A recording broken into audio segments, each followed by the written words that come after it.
Simón el Mago. Tomás Carrasquilla Naranjo. Entre mis paisanos criticones y apreciadores de hechos es muy válido el de que mis padres, a fuer de bravos y pegones, lograran asentar un poco el geniazo tan terrible de nuestra familia. Sea que esta opinión tenga algún fundamento, sea un disparate, es lo cierto que si los autores de mis días no consiguieron mejorar su prole no fue por falta de diligencia, que la hicieron, y en grande. Mis hermanas cuentan y no acaban de aquellas encerronas de día entero en esa despensa tan oscura donde tanto espantaban. Mis hermanos se fruncen todavía al recordar cómo crujían el cuero limpio, ya la soga doblada en tres, ya el látigo de montar de mi padre. De mi madre se cuenta que llevaba siempre en la cintura, adisa de espada, una pretina de 7 ramales, y no por puro lujo. Que a lo mejor del cuento, sin fórmula de juicio, la blandía con gentil desenfado, cayera donde cayera, amén de unos pellizcos menuditos y de sutil dolor con que solía alinear toda reprensión. Estos rigores paternales, bendito sea Dios, no me tocaron. Solo una vez en mi vida tuve de probar el amargor del látigo. Con decir que fui el último de los hijos, y además enclenque y enfermizo, se explica tal blandura. Todos en la casa me querían a cual más, siendo yo el mimo y la plata labrada de la familia, y mal podría yo corresponder a tan universal cariño cuando todo el mío lo consagré a Frutos. Al darme cuenta de que yo era una persona como todo hijo de vecino, y que podía ser querido y querer, encontré a mi lado a Frutos, que, más que todos y con especialidad, parecióme no tener más destino que amar lo que yo amase y hacer lo que se me antojara. Frutos corría con la limpieza y arreglo de mi persona, y con tal maña y primor lo hacía, que ni los estregones de la húmeda toalla me molestaban cuando me limpiaba esa cara de sol. Ni sufría sofocones cuando me peinaba, ni me lastimaba cuando con una aguja y de un modo incruento extraía de mis pies una cosa que no me atrevo a nombrar. Frutos me enseñaba a rezar, me hacía dormir y velaba mi sueño, despertábame a la mañana con el tazón de chocolate. ¿Qué más? Cuando, antes del almuerzo, llegaba de la escuela, ya estaba Frutos esperándome con la arepa frita, el chicharrón y la tajada. Lo mejor de las comidas delicadas en cuya elaboración intervenía Frutos, que casi siempre consistían en chocolate sin harina, conservón de brevas y longanizas, era para mí. Válgame Dios. Y las industrias que tenía. Regaba a frecho al pie del naranjo. Ponía en el reguero una batea recostada sobre un palito. De este amarraba una larga cabulla cuyo extremo cogía, yendo a esconderse tras una mata de caña a esperar que bajara el pinche a comer. Bajaba el pobre, y no bien había picoteado, cuando Frutos tiraba, y zas. Debajo de la batea el pajarito para mí. Cogía un palo de escoba, un recorte de pañete y unas hilachas. Y, cose por aquí, rellena por allá, me hacía unos caballos de ojo blanco y larga crin, con todo y riendas, que ni para las envidias de los otros muchachos. De cualquier tablita y con cerdas o hilillos de resorte me fabricaba unas guitarras de tenues voces, y cátame a mí punteando todo el día. Y los atambores de tarros de lata. Y las cometillas de abigarrada cola. Con gracejo para mí sin igual contábame las famosas aventuras de Pedro Rimales Urde, que llaman ahora, que me hacían desternillar de risa, transportábame a la tierra de Irás y no volverás. Siguiendo al ave misteriosa de la pluma de los 7 colores. Y me embelesaba con las estupendas proezas del patojito, que yo tomaba por otras tantas realidades, no menos que con el cuento de Sebastián de las Gracias, personaje caballeresco entre el pueblo. Quien lo mismo echa una trova por lo fino, al compás de acordada guitarra que empunta alguno al otro mundo de un tajo. Y cuya narración tiene el encanto de llevar los versos con todo y tonada, lo cual no puede variarse so pena de quedar la cosa sin autenticidad. Con vocecilla cascada y solo para solazarme entonaba Frutos unos aires del país diz que se llamaban colozales, que me sacaban de este mundo, tan lindos y armoniosos me parecían. Respetadísimos eran en casa mis fueros. Pretender lo contrario estando Frutos a mi lado era pensar en lo imposible. Que este muchacho está muy malcriado, decía mi madre, que este tema que le tienen al niño, replicaba Frutos, que hay que darle azote, decía mi padre, que eso sí que no lo verán. Saltaba Frutos, cogiéndome de la mano y alzando conmigo, y ese día se andaba de hocico, que no había quien se le arrimase. Y cuando yo le contaba que en la escuela me habían tastirado. Virgen Santa. Las cosas que salían de esa boca contra ese judío, ese verdugo de maestro, contra mamá, porque era tan madre de caracol y tan de racacha que tales cosas permitía. Contra mi padre, porque era tan de pocos calzones que no iba y le metía unos sopapos a ese viejo mala entraña. Con ocasión de uno de mis castigos escolares se le calentaron tanto las enjundias a Frutos, que se puso a la puerta de la calle a esperar el paso del maestro. Y apenas lo ve se le encara midiéndole puño, y con enérgicos ademanes exclama: «Ah, maldito. Pusiste al niño como un nazareno. Mío había de ser, pero mira, te había de arrancar esas barbas de chivo». Y en realidad parecía que al pobre maestro no le iba a quedar pelo de barba. El dómine, que fuera de la escuela era un blando céfiro, quedóse tan fresco como si tal cosa. Y yo me la saqué, porque Frutos en los días de azote o férula me resarcía con usura, dándome todas las golosinas que topaba y mimándome con 1000 embelecos y dictados a cual más tierno. Entonces no era yo el niño solamente, sino granito de oro, mi reinito, y otras cosas de la laya. En casa el de más ropa que relevar era yo, porque Frutos se lamentaba siempre de que el niño estaba en cueros.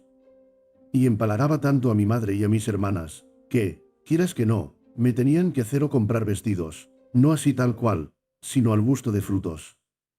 De todo esto resultó que me fui abismando en aquel amor hasta no necesitar en la vida sino a Frutos, ni respirar sino por Frutos, ni vivir sino para Frutos. Los demás de la casa, hasta mis padres, se me volvieron costal de paja. Que vería Frutos en un mocoso de 8 años para fanatizarse así. Lo ignoro.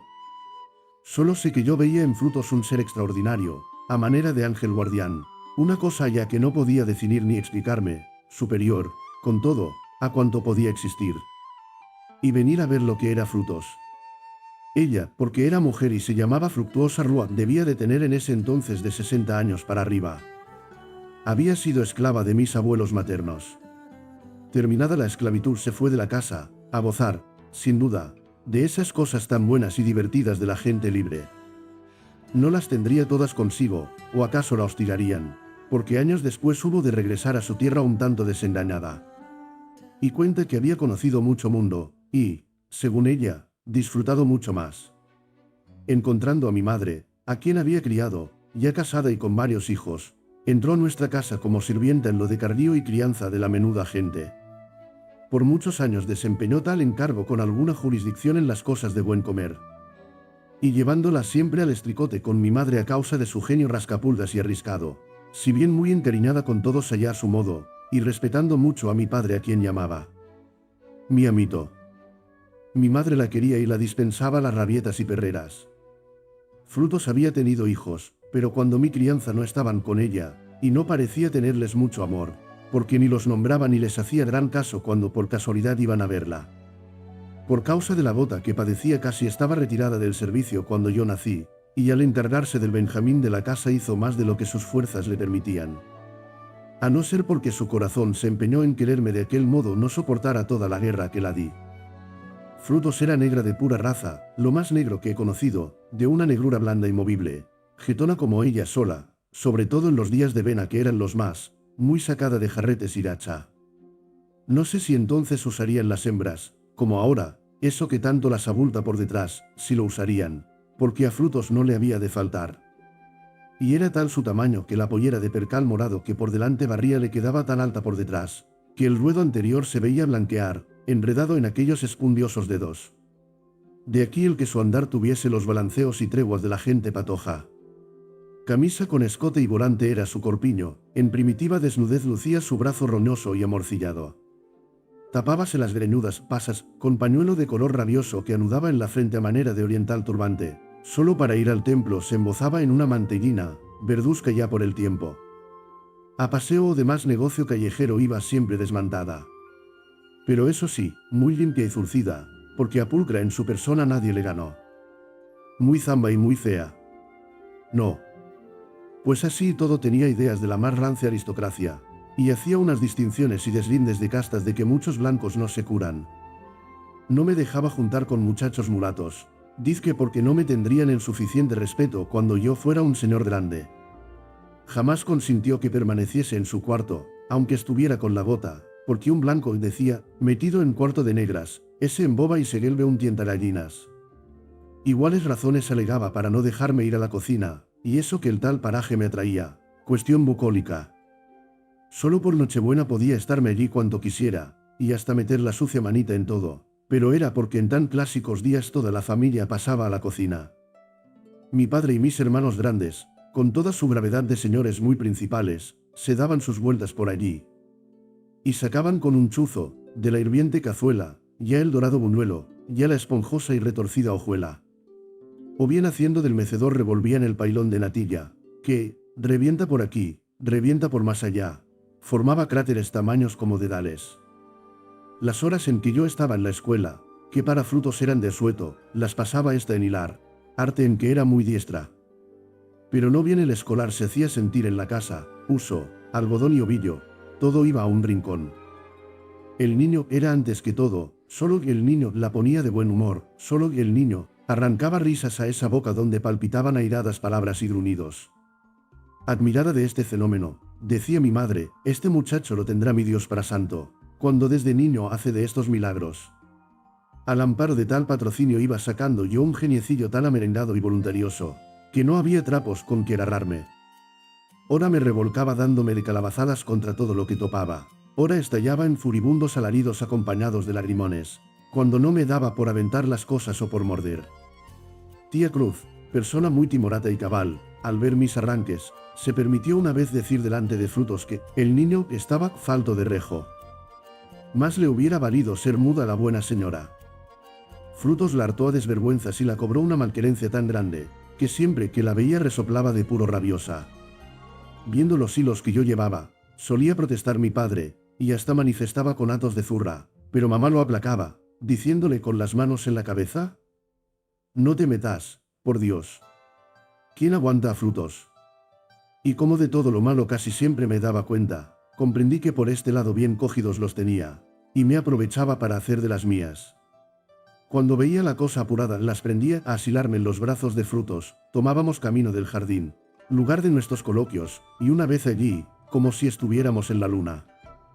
A medida que yo crecía, crecían también los cuentos y relatos de Frutos, sin faltar los ejemplos y milagros de santos y ánimas benditas, materia en que tenía grande erudición. E íbame aficionando tanto a aquello, que no apetecía sino oír y oír. Las horas muertas se me pasaban suspenso de la palabra de Frutos. ¡Qué verbo el de aquella criatura! Mi fe y mi admiración se colmaron. Llegué a persuadirme de que en la persona de Frutos se había juntado todo lo más sabio, todo lo más grande del universo mundo. Su parecer fue para mí el Evangelio, palabras sacramentales las suyas. Narrando y narrando llególes el turno a los cuentos de brujería y de duendería. Y aquí el extasiarse mi alma. Todo lo hasta entonces oído, que tanto me encantara, se me volvió una vulgaridad. Brujas. ¿Eso sí era la atracción de la belleza? Eso sí merecía que uno le consagrara todita su vida en cuerpo y alma. Ser payasito o comisario me había parecido siempre grande oficio, pero desde ese día me dije, que payaso ni que nada. Como brujo no hay. Cuanto entendía por hazañoso, por elevado, por útil, todo lo vi en la brujería. Las calenturas del entusiasmo me atacaron. A fuerza de hacer repetir a Frutos las embrujadas narraciones, pude grabarlas en la memoria con sus más nimios detalles. Del cuento pasábamos al comentario. Coger brujas, me dijo una vez, es de lo más fácil. No es más que agarrar un puñado de mostaza y regala por toito el cuarto. A la noche viene la vagamunda. Y echa a pañar frute mostaza. Y a lo que está bien arachada pañando, no es más que tirarle con el cinto de San Agustín, y ahí mesmito queda enlazada de patimano, enredada en el pelo.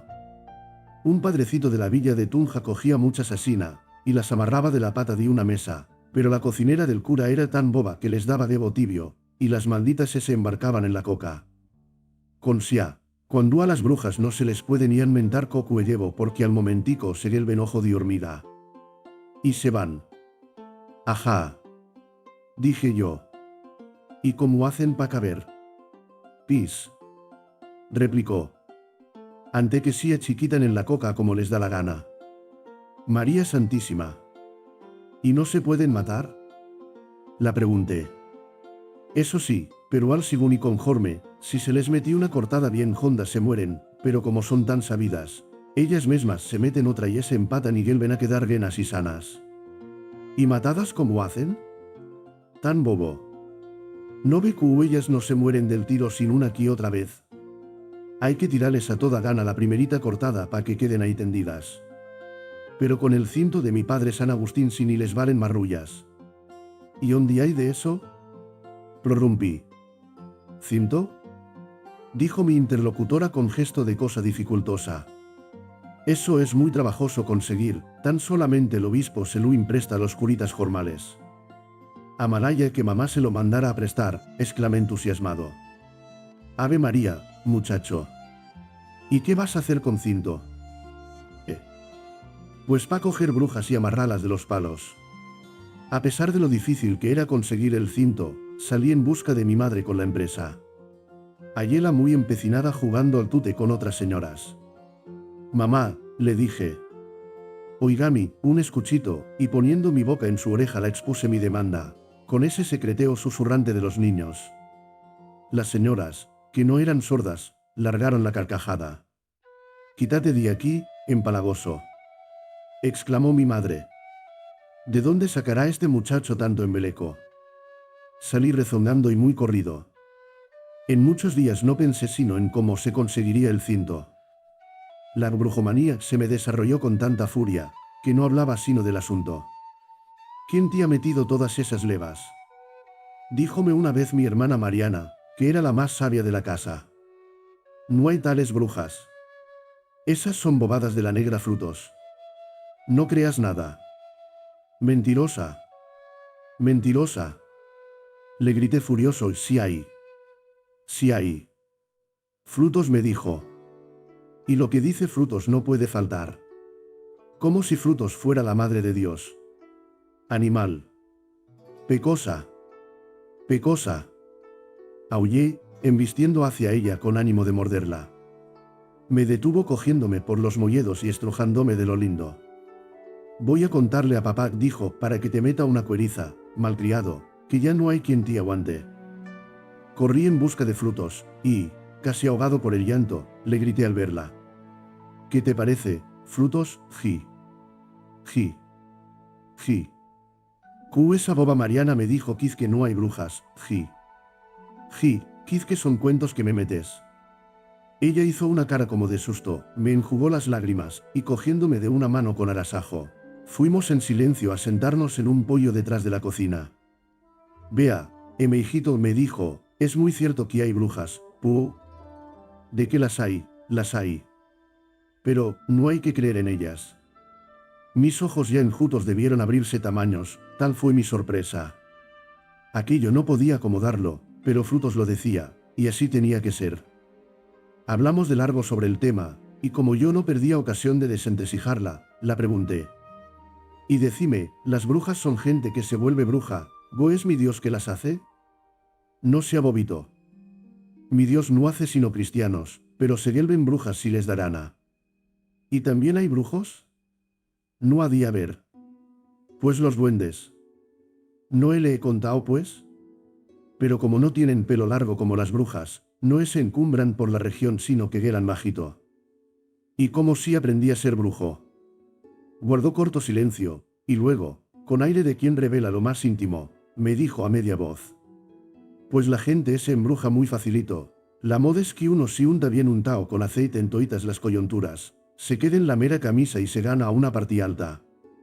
Y así Q está uno encaramao, abre bien los brazos como pa' volar, y dice uno, pero con harta fe. No creo en Dios ni en Santa María. Y él vi a decir hasta aquí ajuste 3 veces sin resollar, y entonces si avienta uno pu el aire y ese encumbra a la región. ¿Y no se cae uno? Ni bamba. Con tal Q el unto esté bien hecho y se diga como es. Sentí escalofríos. No debía de saber que el arrodillarse fuera señal de adoración, que de saberlo, viérame Frutos de hinojos a sus pies. Me había hecho el hombre más feliz, había hallado mi ideal. Esa noche, cuando después de rezar me metí en la cama, repetía muy quedo, no creo en Dios ni en Santa María. No creo en Dios ni en Santa María, y me dormí preocupado con esta declaración de ateísmo. Al día siguiente muy de mañana corría yo por los corredores con los brazos abiertos y repitiendo la embrujada fórmula. Mariana, ¿qué tal oye? Grita, mamá.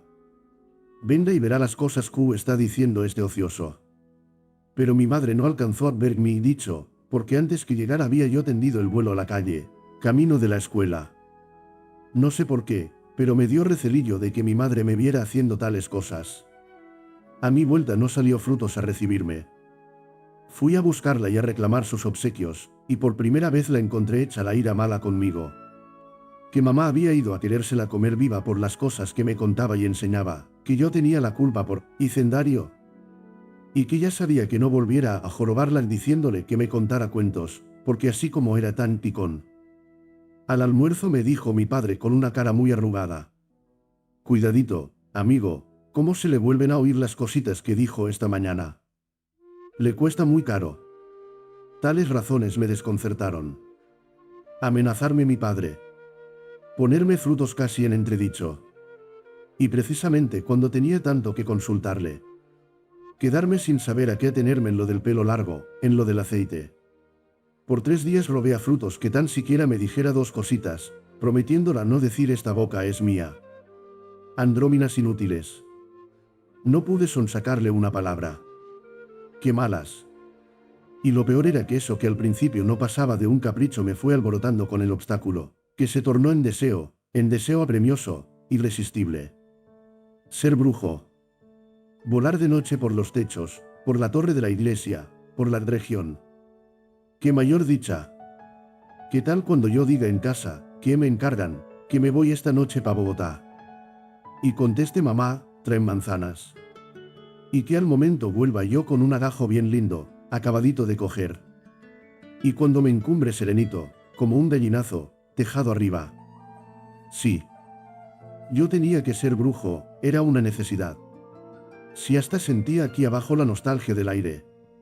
Por la gran pica, pensaba, que aquí en casa me regañan y que Frutos ya no me cuenta nada, yo sabré qué hago. Y al primero que se embrujó, ¿quién le enseñó? Yo siempre consigo aceite, man que sea de palma y Cristi, pero ese cuento del pelo largo, como las mujeres, ¿quién sabe? Aquí el rascarme la cabeza. Yo, que desde el último amén del rezo hasta las 6 dormía a pierna suelta, tuve entonces mis ratos de velar. En la excitación del insomnio veía sublimidades facilísimas de llevar a cabo. 2 veces soñé que en apacible vuelo giraba y giraba, alto, muy alto, que divisaba los pueblos, los campos, allá muy abajo, como dibujados en un papel. Pepe Ríos, hijo de un señor que vivía vecino a nuestra casa, era un mi compinche, y al fin determiné abrirme con él y comunicarle mis proyectos. En un principio no pareció participar de mi entusiasmo. Y me salió con el mismo cuento de que si había brujas, pero que no había que creer en ellas, lo que me hizo afianzar más, viendo cuán de acuerdo estaba con Frutos. Pero le pinté la cosa con tal fuego, que al fin hube de transmitírselo. Pepe no era de los que se ahogan en poca agua, su inventiva todo lo allanó. Mira, me dijo, mañana que hay salve en la iglesia tengo que ir de monarcillo. Yo sé dónde tiene el sacristán guardado el aceite, cuando vaya a vestirme le robo. Conseguite un frasco bien bueno pa' que lo llenemos. ¿Y de pelo qué hacemos? Le repuse. Porque la gracia es que volemos bien altísimo. Bajito como los duendes, ¿pa' qué? Eso sí que es lo pilao. Exclamó Pepe. Las muchachas de casa y mi mamá se ponen pelo y se lo robamos. Que li hace que no sea pelo de nosotros, en siendo largo y que se bulumbe harto, con eso ahí. Este sí es el muchacho, pensaba entre mí, mientras abría la boca pasmado. Hasta ahí. ¿Qué tal que sí a juntara con Frutos? Al otro día, en son de buscar un perico que diz que se nos había perdido, invadíamos Pepe y yo las alcobas de las señoritas Ríos. Rebuja por aquí, ojea por más allá, dimos con un espejo de gran cajón. Y en este una catá de cabellos de todos colores, enredados y como en bucles unos, otros trenzados y asegurados con cáñamo, otros lacios y flechudos, cuales en ondas rizosas y bien pergeñadas. El cual pelerío se hacinaba entre grasientas y desdentadas peinetas desportilladas y horquillas nada bonitas y perfumadas. Un frasquito de tinta colorada me tentó, y como fuese a echarle mano con mucha golosina, me dijo Pepe: no lo cojas. Eso es las chapas de mi mamá, y hasta nos mata. Qué pocos pelos le quedaron al cajón. Pero eso sí, me dijo al entregármelo, esconde bien todo en tu casa, y que no vayan a leer nada. Ve que vos sos muy cuentero. ¿Y si nos cogen? Ni dirás tampoco nada de lo que vamos a hacer. Vos sí crees. Repliquéle con gran solemnidad. Mira que no hay ni riesgo que yo cuente. Desde ese día se nos vio juntos. Y nada que le daba a frutos mi compañía con ese Caifás, como llamaba a Pepe. Esa noche declaré en casa que no me acostaría sino cuando se acostaran los grandes, porque iba a cumplir 10 años. Y así fue. Para distraer mis veladas me pasaba cerca la vela, volteando como una mariposa, quemando papeles o despavesando, lo que incomodaba a Mariana, única que en casa me hacía oposición. Ah, mocoso, decía. Ya ni de noche nos deje en paz. Anda, acostate, sangripesao. Mas yo me sentía, entonces, tan gratamente preocupado, que solo respondía a tales apóstrofes sacándole la lengua y haciéndole embizcos. Ah, Juan, gritaba Mariana. Que si papá no te da una tollina. Yo sí te cojo. Pero he de tener el gusto día masate. Aumento de embizcos. Doña Rita, madre de Pepe, asistía con sus hijas a la lotería que se jugaba en casa algunas noches, y Pepe no faltaba. Pero desde nuestra alianza dejaba las delicias del apunte para irse conmigo. Así en nuestras anchas pudimos concertar el plan, la elevación quedó fijada para el domingo siguiente por la noche. Faltaban 2 días. ¡Qué expectación aquella! Hasta la gana de comer se me quitó, hasta frutos, que en esas le tacó la bota, se me olvidó. En Quimbondias andarán, decía con aire de mal agüero, cuando pasábamos cerca de su cuarto. Al fin ese domingo tan deseado amaneció. Desde las 12 ya estábamos en el solar de casa percibiéndonos para arreglar los cabellos. Un forro viejo de paraguas, que pudimos arbitrar, nos sirvió para pergeñarse en los peluquines, que, como Dios nos dio a entender, aseguramos con cera negra y con amarradijos de cabulla. Terminada la grande obra verificamos la prueba ante el espejo de Mariana, que fue sacado clandestinamente. ¡Qué bien nos quedaban! ¡Cuán luengos nos caían los mechones! Convinimos, no obstante, que, más que a brujos, nos parecíamos al grande hojarasquín del monte. Guardamos todo con gran cuidado y nos salimos a la calle a disimular. Pero eso sí, devorados por dentro. Después de angustiosa espera apareció por la noche Pepe con su madre, y no bien la lotería se estableció, como pajaritos para el solar. Trabóse, entonces, reñida disputa sobre cuál sería el punto donde debíamos trepar para tender el vuelo. Pepe decía que sobre el horno, que estaba en el corredor del solar. Yo, que sobre la tapia del corral, alegando que el horno no era bien alto, y que, como estaba bajo tejado, se torcía el vuelo y no podíamos encumbrarnos. Al fin nos decidimos por el chiquero, que reunía todas las condiciones. De él volaríamos al alto de las piedras, que domina el pueblo por el sur, y del alto a la región. La elevación debía ser simultánea. Aunque hacía luna llevamos cabo de vela, y, encendido principiamos en el comedor el brujístico tocado. Colgados que fueron de un palo los vestidos de dril, remandadas las camisas, tomamos sendas plumas de gallina y principió la unción. Válgame Dios. ¿Y qué fluvios los de aquel aceite? Agotado el frasco y luego que las coyunturas nos quedaron hechas un melote, nos colocamos la rebujina de cabellos asegurados con barboquejo de cabulla. Trémulos de emoción salimos solar abajo, con la bizarría de acróbatas que salen al circo saludando al público. En lo más remoto del solar, allá tras el movible follaje del platanar, al principiar un declive que llamábamos el rumbón, estaba el chiquero de recios palos y techumbre de lecho. Desaguaba por la pendiente aquella, formando cauce de negro y palúdico fango que fertilizaba los lulos, las tomateras, el barbasco, allí nacidos espontáneamente. Amenazantes por demás fueron los gruñidos con que a manera de protesta nos recibió el cerdo, cuando en tan desusadas horas vio invadidos sus dominios, pero nosotros proseguimos impertérritos, haciendo caso omiso de tales broncas. Adelantándomele a Pepe no paré hasta poner el pie en el último travesaño. Allí, apoyado en uno de los palos que sostienen el techo, cual otro girardot con su bandera, me detuve un segundo. Mis ojos abarcaron la inmensidad. Toda la fe que atesoraba hasta entonces, y, con voz precipitada, por temor de faltar al precepto, con un resuello intempestivo, dije: no creo en Dios ni en Santa María. No creo en Dios ni en Santa María. No creo en Dios ni en Santa María. Y me lancé. Cosa rara. En el vértigo me pareció no volar hacia el alto convenido. Sentí frío, no sé qué en la cabeza, y, nada más. Abrí los ojos. Alguien que me cargaba tendióme en una tarima, algo como sangre sentí en la cara, me miré. Estaba casi desnudo y enlodado. Por el desorden de los muebles, por las tablas y fichas de la lotería, dispersas por el suelo, por los regueros de maíz, por el movimiento del arma, sospeché lo que pasaba. Una ráfaga glacial me heló el corazón, cerré los ojos para no verme, para no presenciar no sé qué espantoso que iba a suceder. Tonito. Antonito. ¿Se aporrió? ¿Está herido? Preguntaban. Sentí que me tocaban, que me acercaban la vela. No es nada. No es nada, clamaban. No fue nada, es que está aturdido. Abra los ojos. Antonio. Antonito. Cálmese. Cálmese, misia Anita. No es nada. Un ruido como chasquido de dientes me llegó al alma. Abrí los ojos, y vi. Mi madre estaba tendida en una butaca, con los brazos rígidos, los puños contraídos y apretados, la cara lívida, torcida hacia un lado, los ojos en blanco, la nariz ensanchada como buscando aire. Anhelaba gritar y se quedaba seca, agitada por opresora convulsión. Unas señoras la tenían, la rociaban, la friccionaban, la hacían aspirar esencias. Mis hermanas lloraban. Salté de la tarima prorrumpiendo en gritos, mamita. Mamita. No tiene nada. Vociferaron.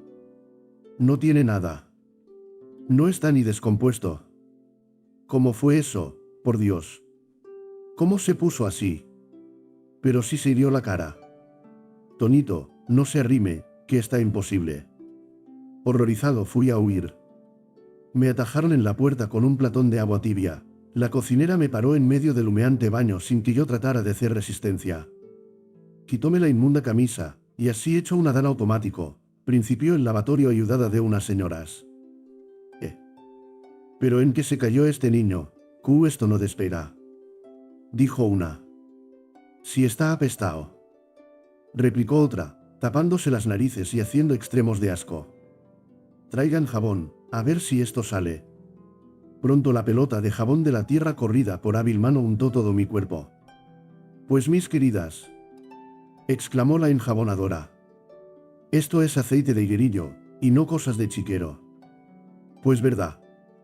Pues verdad. Repitieron las demás. Pero ¿cómo puede ser eso? Del platón fui trasladado a la tarima, y me enjugaron con una colcha. Mariana, ya sosegada, trajo camisa e iba a vestírmela cuando con gran tropel se llenó la pieza de gente.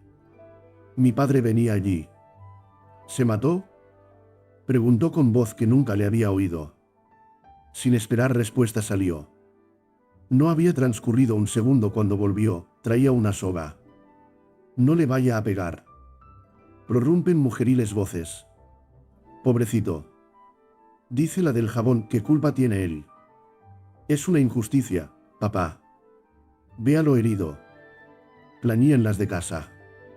Papá no atendió, se acercó a mí, y, cogiéndome de un brazo con una mano, levantó con la otra un extremo doble de la soga y dijo trémulo. Te he tolerado todas las que has hecho, pero con esta se llenó la medida. Tomá, vagamundo, pa' que aprendas, y la soga crujió en mis carnes. Un grito como aullido de animal resonó en la pieza, era frutos que entraba. Mi amito. Mi amito. Gimió, tratando de cogerle la soga, e interponiéndose entre él y yo. Mi amito, por Dios.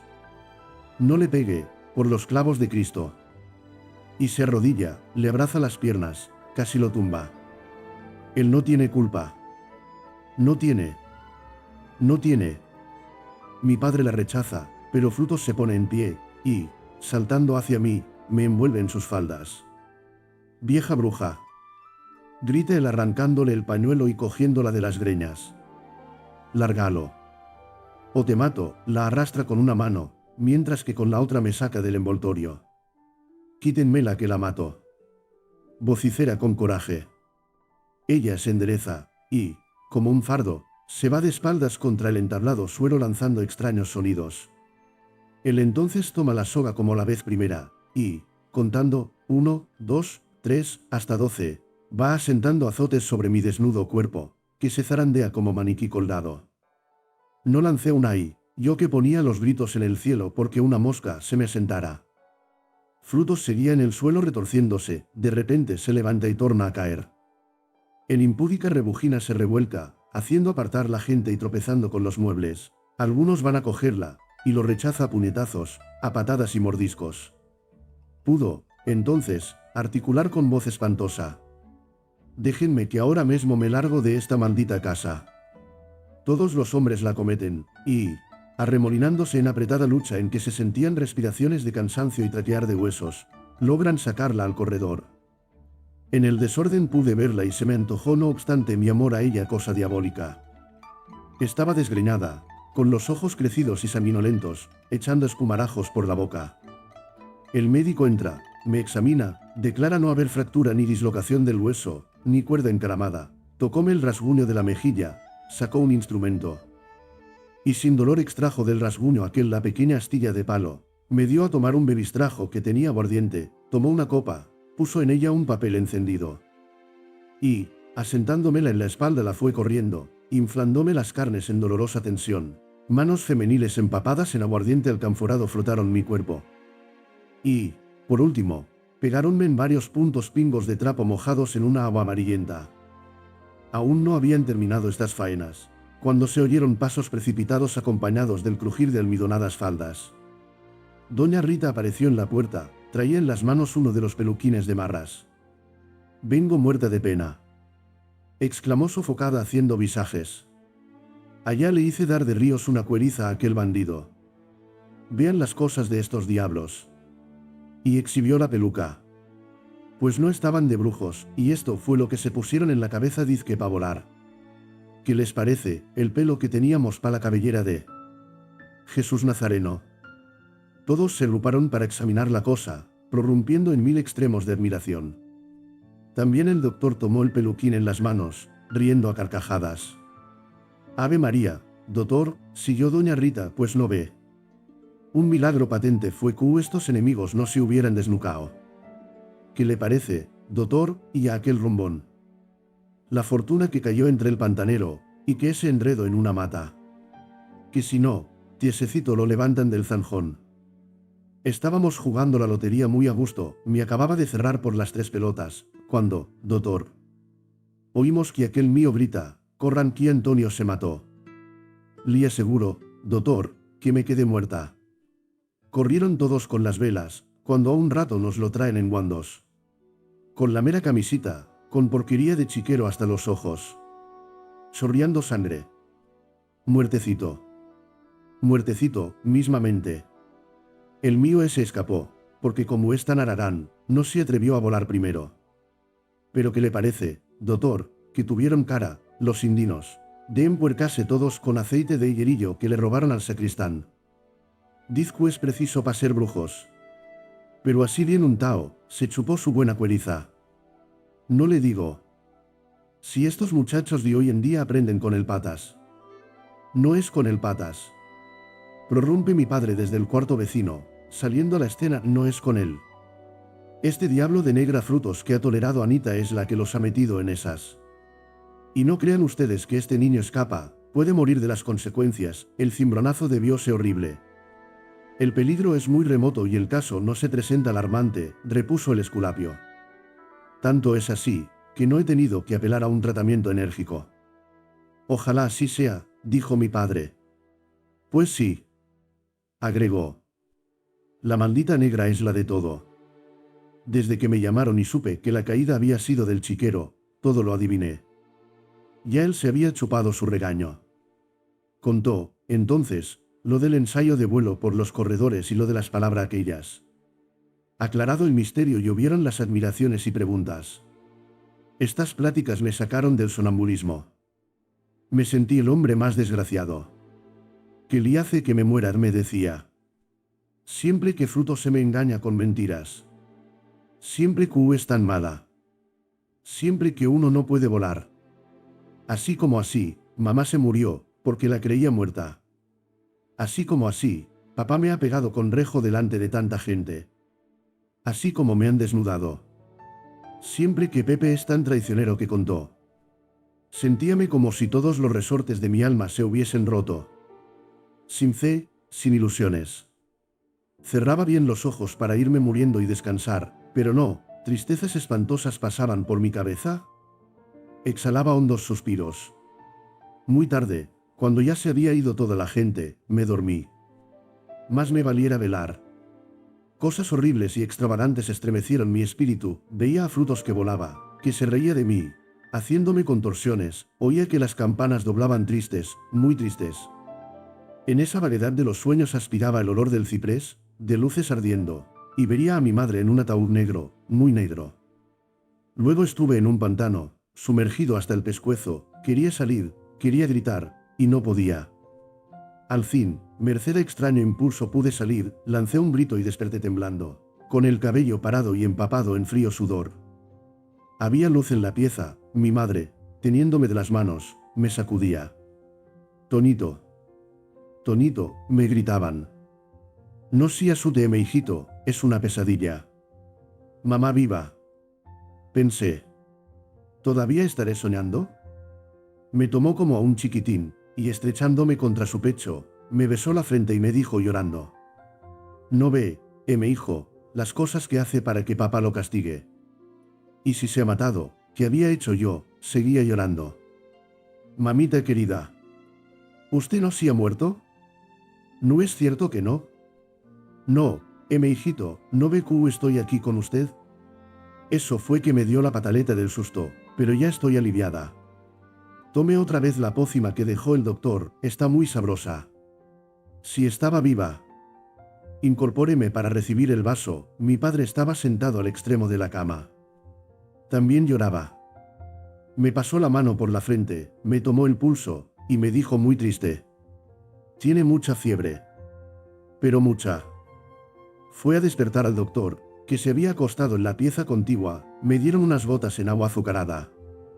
Sosegué por completo y lloré mucho, pero lloré con alegría. 6 días estuve en cama, oyendo a doña Rita y a las visitas los comentarios, ya cómicos, ya tristes, de mi propia aventura. Por ello supe que Frutos se había ido de casa y que había mandado por los corotos. Esto que el día antes me hubiera trastornado, me fue entonces indiferente.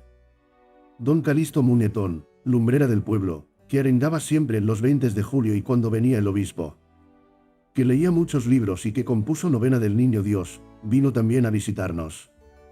Sin ser 20 de julio se dejó arrebatar de la elocuencia a propósito de mi caída, disertó sobre las grandezas humanas poniendo verdes a las gentes orgullosas. Y, al fin se planta en pie, toma en su siniestra su bastón de Boyacán, levanta la diestra a la altura de su cara como manecilla de imprenta, y como quien resume, se encara conmigo con aire patético. Y dice, sí, mi amiguito, todo el que quiere volar, como usted, chupa.